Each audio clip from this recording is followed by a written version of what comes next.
Olá pessoal, estamos de volta e no vídeo de hoje nós vamos conversar sobre as minhas últimas leituras. Depois de 30 dias sem gravar, sem conseguir ligar a câmera, eu estou de volta. E por quê?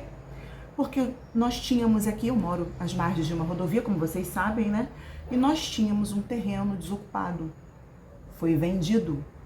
A empresa resolveu construir um galpão. Então nós tivemos aqui barulhos de retroescavadeira, bate-estaca para a construção da estrutura.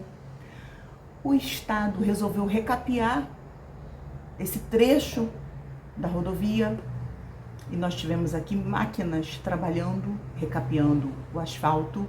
Então vocês imaginem. O meu vizinho resolveu fazer uma reforma na loja dele, que fica aqui ao lado de casa. Quebrou parede. Ai, foram 30 dias de barulho sem fim. Eu não tive condições nenhuma de ligar a câmera para gravar. Mas hoje eu estou aqui, então nós vamos conversar sobre esta pilha de livros. Claro que nós não vamos conversar sobre todos eles, mas eu vou adiantar para vocês aqui algumas das leituras concluídas, né? Estou colocando aqui na ordem, porque aqui nós temos leitura concluída, livro favorito, livro abandonado, leitura em andamento, e nós vamos começar por esta maravilha aqui do Vladislav Spilman, O Pianista, com o subtítulo Uma História Extraordinária de Sobrevivência no Gueto de Varsóvia. Vladislav, O Pianista. Essa aqui é a nova edição desse livro maravilhoso, livraço, 271 páginas de muita emoção, um livro extraordinário sobre a Segunda Guerra Mundial, e eu posso dizer para vocês que é um livro único, porque nós temos aqui este pianista contando toda a sua realidade, a realidade da Segunda Guerra Mundial nos guetos de Varsóvia. É uma leitura específica. Você vai entender o que aconteceu lá dentro, qual era a realidade antes, durante e depois da ocupação nazista.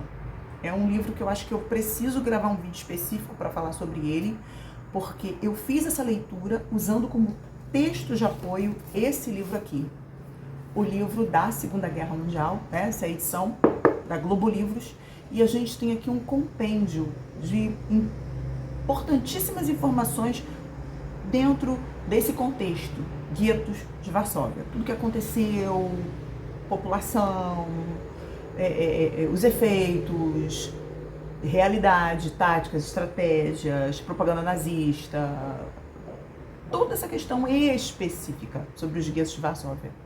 Eu usei o livro da Segunda Guerra Mundial para fazer essa leitura, usei como texto de apoio, porque nós teremos especificamente a vida no gueto de Varsóvia sendo contada para nós a partir do Vladislav Spilman, pianista talentoso, promissor, um jovem pianista, que teve toda a sua realidade completamente alterada. Então eu acho que esse livro aqui ele merece um vídeo específico. Não sei quando eu vou conseguir gravar, porque eu não sei se eu já comentei com vocês, eu estou trabalhando agora, porque o YouTube, né? Apesar de nós estarmos aqui há 4 anos, mas eu vou dizer pra vocês, é complicadíssimo, deixa pra lá. E aí a gente tem que correr como pode, e o meu tempo está apertadíssimo. 5 estrelas, favoritadíssimo. Aguardem, porque eu vou conversar com vocês sobre essa maravilha, porque é um livro que merece ser lido, que merece um vídeo específico para ele. Do Jon Krakauer, Na Natureza Selvagem. A dramática história de um jovem aventureiro. Li também, ali no mês de maio, a partir da segunda semana de maio, eu comecei a fazer essas leituras e fui concluindo. 222 páginas de um livraço. Não preciso falar muita coisa, eu só posso dizer para vocês que é um livraço. Nós temos aqui o Chris McCandless, que era um estudante promissor, obediente ali, né, dentro dos padrões, a família sonhou, nós sonhamos para você, e ele vai estudar, ele vai corresponder as expectativas, né, da família, e ele vai estudar, e ele vai se formar, vai corresponder às expectativas até o momento em que ele pegar o diploma. Esse livro aqui é um livro que você não tem que ter cuidado para falar, porque senão você entrega a história toda e perde a graça. Mas é um livro importantíssimo sobre relacionamento familiar, relacionamento específico entre pai e filho, porque você vai caminhando nessa leitura e você vai percebendo que o relacionamento do Cris com o pai era problemático e isso mexeu com o emocional, com o psicológico desse rapaz. É um livro, eu diria, que é um livro, como a Tatiana Feltrin, ela também fala sobre esse livro, ela tem uma opinião parecida. Quer dizer, no caso eu, né?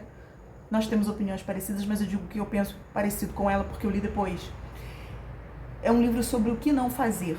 Não faça isso aqui para você não se dar mal. Eu resumiria dessa forma. Porque ele se deixa levar por certos transtornos, certas amarguras, certas mágoas, né? Ali ele tem umas desavenças com o pai, e isso meio que influencia nas suas escolhas, nas suas atitudes, nas suas decisões. Ele resolve fazer uma aventura, ele vai para o Alasca, né? Um mochileiro, e a coisa não termina muito bem.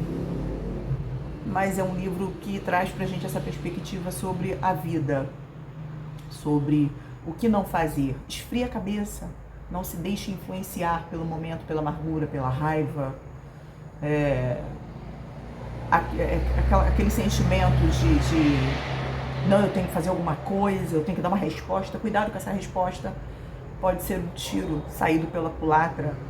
A pessoa que você quer atingir, né? Na verdade, pode ser você mesmo que seja a pessoa atingida. E é um livro sobre a vida, é um livro de um jovem aventureiro, e eu digo para vocês, favoritadíssimo, 5 estrelas. Ele vai para essa aventura, mesmo que o final não seja um final feliz, tá? Porque é um livro, acho que tem filme, então eu acredito que quem não leu o livro já viu o filme, então não há muita necessidade de evitar falar para vocês que o final não é bom, mas é um livro importante. Ele traz pra gente essa questão do relacionamento familiar, do relacionamento pai e filho, de você não agir de cabeça quente, de você não se deixar influenciar por sentimentos, por amargura, por mágoas, perguntas sem respostas. Por que fulano? Por que? Por que isso aconteceu? Por que fulano fez isso ou aquilo? Vai com calma, pensa na sua vida, na sua segurança, na sua integridade. Não queira ser o dono da razão, não queira... Não, eu sei o que eu tô fazendo. Ninguém sabe o que tá fazendo, né? Nós, muitas vezes, quebramos a cara para descobrir, né, que não sabemos o que estamos fazendo. E é um livro que fala sobre essa questão do jovem, né? Porque nós temos aqui um jovem muito impulsivo. É isso. Não vou me aprofundar muito. Conforme aguardem cenas dos próximos capítulos, que eu, tendo tempo e possibilidade, eu venho conversar com vocês calmamente sobre alguns, não todos, mas alguns desses livros eu vou voltar para conversar calmamente com vocês. Li um clássico da literatura medieval, um livrinho de 167 páginas, capa dura, fitilho, uma fofura, Tristão e Isolda, lenda medieval celta de amor. E nós temos aqui nesse livrinho, piquititinho, ilustrações, alguns comentáriozinhos importantes. A gente tem aqui, abaixo de cada fotografia, ilustração, a gente tem um comentáriozinho ali, né? Não muita coisa, mas a gente tem uma informaçãozinha ou outra para nos nortear um pouco. E essa edição aqui é da Martin Claret e ela é a versão escrita por Fernando Abrantes, baseada nos fragmentos de Béraud, Thomas, troveiro anglo-normando do século XII, Gottfried von Strasbourg, e nos trabalhos de J. Bedier. Então a gente tem essa versão, 167 páginas, de Tristão e Isolda. Gente, eu nunca li um livro tão interessante e tão corte rápido como esse. Você vai ter. Inclusive, esse livro, essa lenda celta, ela influencia, por exemplo, escritos como Shakespeare, né? Do Shakespeare, Romeu e Julieta, né? Essa narrativa, ela tem esse poder de influência, né? Então a gente tem aqui uma história de amor impossível, que é contada de forma bem curta e objetiva.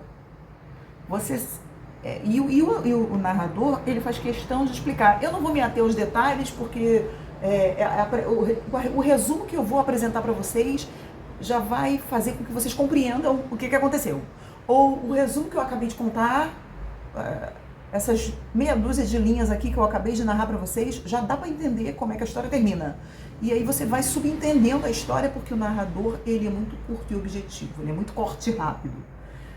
Mas você tem uma história de amor bem interessante, porque o Tristão e Isolda, ele faz a gente pensar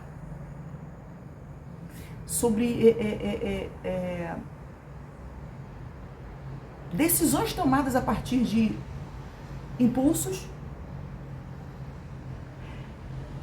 promessas feitas a partir de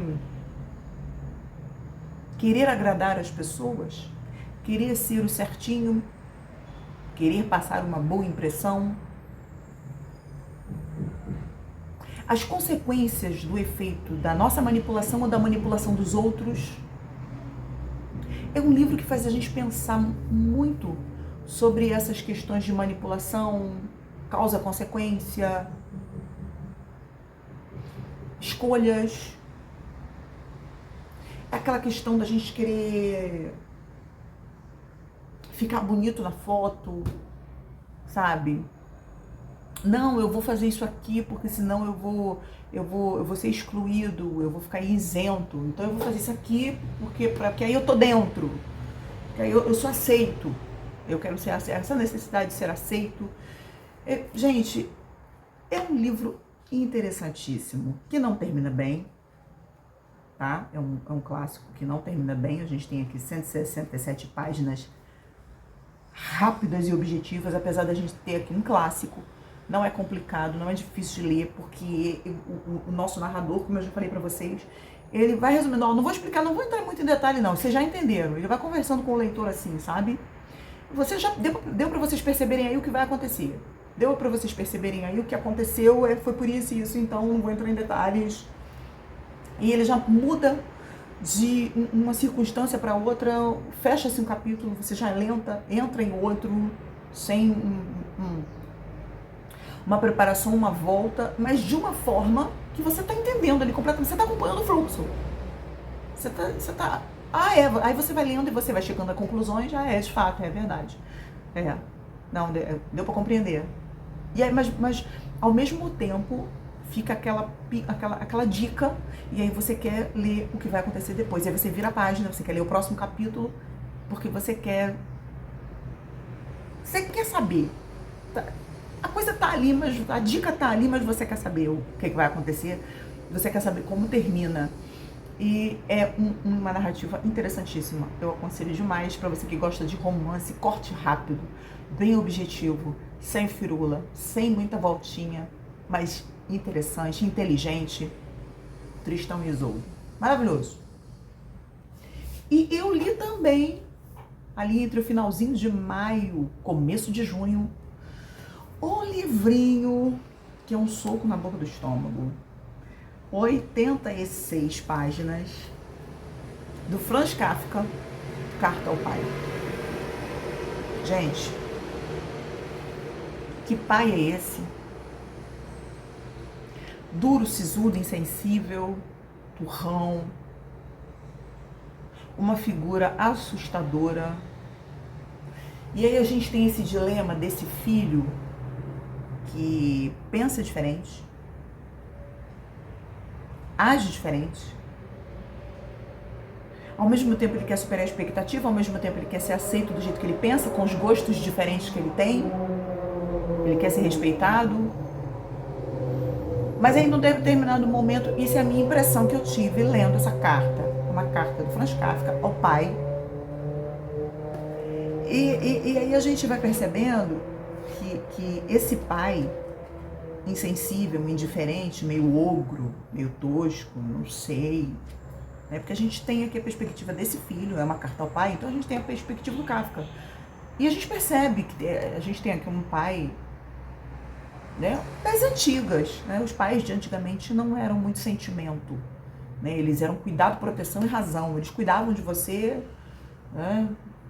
Se preocupavam com o seu futuro, mas eles não eram românticos. Eles não tinham interesse de... Os pais de antigamente não tinham interesse de ser nossos amigos. Eles tinham interesse de cuidar da gente e nos dar um futuro.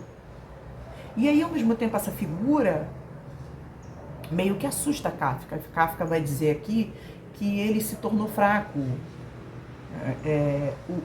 A força e a rigidez do pai o levou a ser fraco. Causou nele um certo medo.